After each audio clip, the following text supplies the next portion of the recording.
Just now we discussed about current, definition, formula, units. ఇవన్నీ మనం discuss చేశాం. మరి కరెంట్ బేస్ చేసుకొని మనల్ని కాంపిటేటివ్ ఎగ్జామ్స్లో ఎన్ని రకాలుగా ఏ విధంగా అడుగుతున్నాడో మనం మోడల్కి ఒక ప్రాబ్లం చూద్దాం. Type 1 question here I'm explaining. This is type 1 question. In type 1, this is a unit based question. See here, 4 amperes into 8 seconds అంటున్నాడు. 4 amperes into 8 seconds. చూడండి, 4 8 జా 32. నేను ఇప్పుడు మల్టిప్లై చేశాను కాబట్టి ampere second. So from current definition I equal to Q by T, మనం current definition I equal to Q by T అని చూసుకుంటే what is the units of current? Amperes. The units of current is ampere.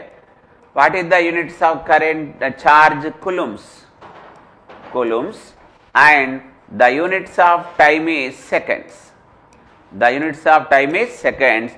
So ఇక్కడ ampere into second అంటున్నాడు. Ampere into second. Ampere into second అంటే ఏమవుతుందో చూడండి. Ampere into second equal to coulombs. Ampere into second అంటే ఏంటి? Coulombs. So ఇప్పుడు నేను ఈ ఆంపియర్ ఇంటూ సెకండ్ ఏమని రాసుకోవచ్చు? కులూమ్స్ అని రాసేస్తా. ఈ టర్మ్లో కులూమ్స్ అని రాసేసాను. So the correct answer is ఇక్కడ ఏంటంటే 32 coulombs is the answer. 32 coulombs is the answer. 4 amperes into 8 seconds అన్నాడు. 4 8 జా 32. ఆంపియర్ సెకండ్ని మనం ఏమంటామంటే coulombs అంటాం. This is the answer students. So answer ఏంటి ఇక్కడ? 32 coulombs. సెకండ్ క్వశ్చన్ డిస్కస్ చేద్దాం. The area of current time graph అంటున్నాడు. చూడండి, నేను ఇక్కడ ఎక్స్ యాక్సిస్ని టైమ్ అని తీసుకుంటున్నాను, వై యాక్సిస్ని కరెంట్ అనుకుంటున్నాను. ఒక గ్రాఫ్ లాగా తీసుకుంటున్నాను. ఏరియా అన్నాడు కాబట్టి నేను ఇలా ఒక ఏరియా లాగా తీసుకున్నాను. దిస్ ఇస్ ద మనం రీడింగ్ తీసుకుంటే దీన్ని ఇప్పుడు ఏమనొచ్చు? ఏరియా. దీన్ని మనం ఇప్పుడు ఏమంటున్నాను? ఏరియా. అప్పుడు ఈ ఎక్స్ యాక్సిస్ పైన ఉన్న వాల్యూ మనకి ఏం చెప్తుంది? టైం. అలాగే ఈ వై యాక్సిస్ పైన ఉన్న వాల్యూ ఏం చెప్తుంది మనకు? కరెంట్. అంటే మనం ఇదొక రెక్టాంగిల్ అనుకున్నా లేకపోతే ఈక్వల్గా స్క్వైర్ అనుకున్నా కూడా అప్పుడు దాని ఏరియా ఫార్ములా ఏమవుతుంది? సింపుల్గా current into time. Current into time. చూడండి, కరెంట్ ఇంటూ టైం మనకు తెలిసిన డెఫినేషన్ ఫార్ములా ఒకటే ఇక్కడ. I equal to Q by T. I equal to what? Q by T. మనకు తెలిసిన ఫార్ములా ఇక్కడ ఒకటే. I equal to Q by T. ఇక్కడ వాట్ ఈజ్ I? కరెంట్. ఐని ఏమంటున్నాను నేను ఇక్కడ? కరెంట్ అంటున్నాను. క్యూని ఏమంటున్నాడు? చార్జ్ అంటున్నాడు. అండ్ టీని ఏమంటున్నాడు? టైం అంటున్నాడు. టీని ఏమంటున్నాడు? టైం అంటున్నాడు. ఐని కరెంట్ అన్నాడు, క్యూని చార్జ్ అంటున్నాడు, టీని టైం అంటున్నాడు. అప్పుడు కరెంట్ ఇంటూ టైంని మనం ఏమనొచ్చు? Current into time. చూడండి, కరెంట్ ఇంటూ టైం అన్నప్పుడు మనకి ఏమొస్తుంది? ఛార్జ్. కరెంట్ ఇంటూ టైం అంటే ఏమొస్తుంది మనకు? ఛార్జ్. సో ఈ ఏరియా మొత్తాన్ని మనకు ఏమి రిప్రజెంట్ చేస్తుంది అంటే కరెక్ట్ ఆన్సర్ ఏంటంటే charge. What is the answer? Charge. The area of current time graph is what? Charge. ఇది ఆన్సర్. అలా మనము చాలా ఫార్ములాస్ నేర్చుకుంటాం. I equal to V by R, V equal to W by Q, power equal to work done by time. ఇలా చాలా formulas మనం నేర్చుకున్నప్పుడు వాటిని ఒక ఎక్స్ యాక్సిస్ పైన ఒక పారామీటర్, వై యాక్సిస్ పైన ఒక పారామీటర్ లాగా మనం తీసుకున్నప్పుడు ఇక్కడ ఆ ఫార్ములా బేస్డ్ క్వశ్చన్ అంటాం దీన్ని. టైప్ 2లో ఫార్ములా బేస్డ్ క్వశ్చన్ అన్నాం. టైప్ 1లో నేనేమన్నాను? Units based question. 4 amperes into 8 seconds అన్నాడు. అప్పుడు 32 coulombs అన్నాం. అంటే మనకి ఇక్కడ I equal to Q by T. కానీ I అంటే ఏంటి? కరెంట్ యూనిట్స్ ఆంపియర్, Q అంటే చార్జ్ యూనిట్స్ coulombs, టీ అంటే టైం, సెకండ్స్ కాబట్టి ఆంపియర్ ఇంటూ సెకండ్ అంటే ఏం చెప్పావు? కులుమ్స్.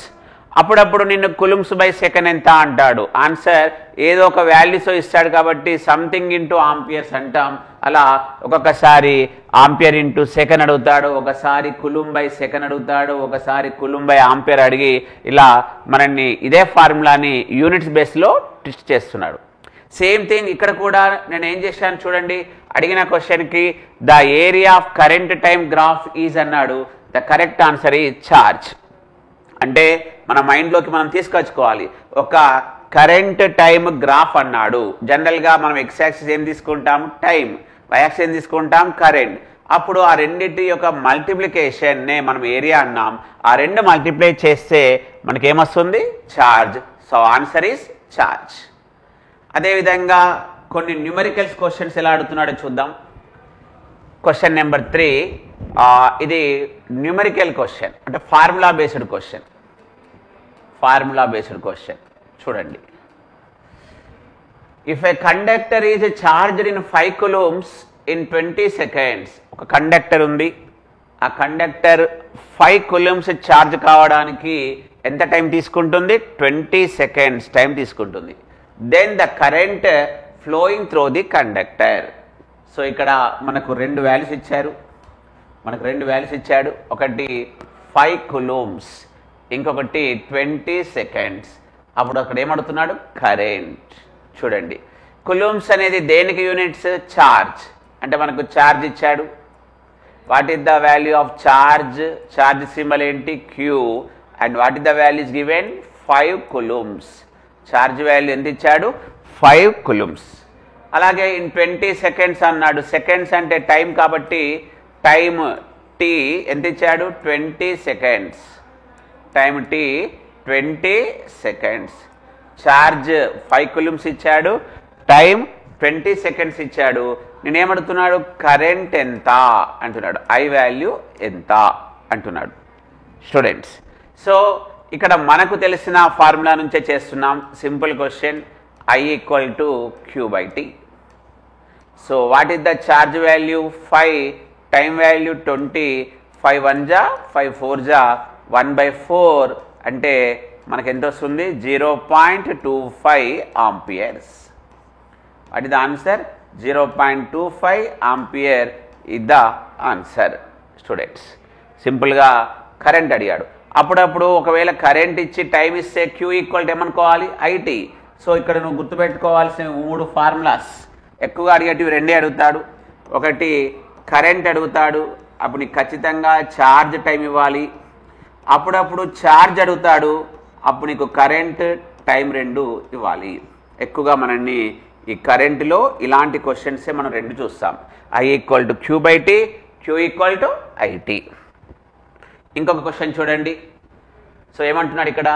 In a conductor if 3.2 amperes is flowing in 1 second, then the conductor consists how many electrons? ఇక్కడ కొంచెం లెవెల్ 2కి వెళ్ళాడు. ఆ నెంబర్ ఆఫ్ ఎలక్ట్రాన్స్ అడుగుతున్నాడు. ఆ కండక్టర్లో ఎలక్ట్రాన్స్. మనకు తెలిసిన ఫార్ములా ఇక్కడ ఇప్పటివరకు మనం నేర్చుకున్న ఫార్ములా ఒకటే, I equal to Q by T. బాగానే ఉంది. కానీ ఇక్కడ ఎలక్ట్రాన్స్ గురించి అడుగుతున్నాడు కాబట్టి నీకు ఖచ్చితంగా ఒక ఫార్ములా తెలియాలి. అది Q equal to NE. Q equal to NE. What is N అంటే ఇక్కడ N అంటే నెంబర్ ఆఫ్ ఎలక్ట్రాన్స్. N అంటే ఏంటి? Number of electrons. ఆ కండక్టర్లో ఉన్నటువంటి ఎలక్ట్రాన్స్ ఎన్ని ఉంటాయి? Number of electrons. అదే అడుగుతున్నాడు. మరి E అంటే ఏంటి అంటే charge of an electron. Charge of and electron. ఇది మనము చిన్నప్పటి నుంచి 8th class 6th class science అనే సబ్జెక్ట్, న్యూక్లియస్ అనే సబ్జెక్ట్ స్టార్ట్ అయినప్పటి నుంచి చదువుతాం. It is a fixed value, constant. What is the answer? 1.6 into 10 power minus 19 coulombs.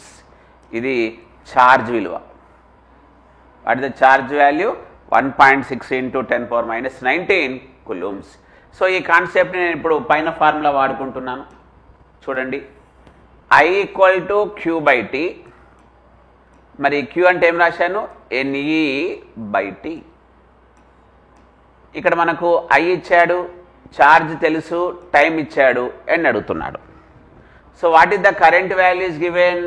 Yes, 3.2 ampere equal to n మనం క్యాలిక్యులేట్ చేయాలి. What is the charge of electron? 1.6 into 10⁻⁻19. ఇక్కడ time ఎంత ఇచ్చాడు? 1 second. Time ఎంత ఇచ్చాడు? 1. సో 1.6 1 జా, 1.6 2 జా, 2 equal to n into 10⁻⁻19. So n equal to 2/10⁻⁻19. So ఫైనల్గా మనకు వచ్చిన answer the number of electrons ఎన్ని అంటే 2 into 10⁻19 electrons that conductor consist.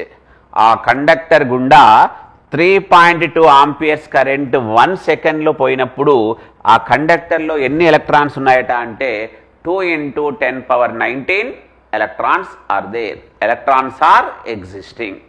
Thank you, students.